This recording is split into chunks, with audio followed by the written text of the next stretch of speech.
సాధారణంగా ఎవరికి మీదనైనా తప్పుడు కేసులు పెట్టబడినప్పుడు, లేదంటే గనక ఒక జెన్యూన్ పర్సన్‌ని పోలీసులు వేధించబోతున్నారు, తప్పుడు కేసు పెట్టారని తెలిసినప్పుడు, అట్లాంటప్పుడు వాళ్ళని కాపాడటం కోసం అని జెప్పేసి నేరుగా అంటే పోలీసులు కొట్టకుండా, తిట్టకుండా, అగౌరవపరచకుండా నేరుగా కోర్టులోకి రమ్మనమని జెప్పేసి కోర్టులో లొంగిపోయేలా జేసి, ఆ తర్వాత వాళ్ళని జైలుకి పంపించడం. తర్వాత పోలీస్ కస్టడీ చట్టబద్ధంగా తీసుకున్నప్పుడు కొట్టడం కుదరదు కాబట్టి, ఆ కోణంలో చేయడానికి లాయర్లు చేసేదాన్ని ఖచ్చితంగా సమర్థించాలి. అందులో తప్పే లేదు. అది పోలీసుల వేధింపుల నుంచి అమాయకులని కాపాడటానికి లాయర్లకు ఉన్నటువంటి ఒక చక్కటి అవకాశం. ఇప్పుడు తాజాగా ఈ కర్నూలు జిల్లాలో జరిగినటువంటిది ఏంటి?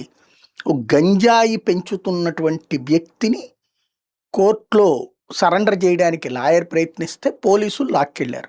ఆ పోలీసులకు వ్యతిరేకంగా ఆందోళన, రోడ్డు మీద ధర్నాలు, చివరికి విధుల బహిష్కరణ,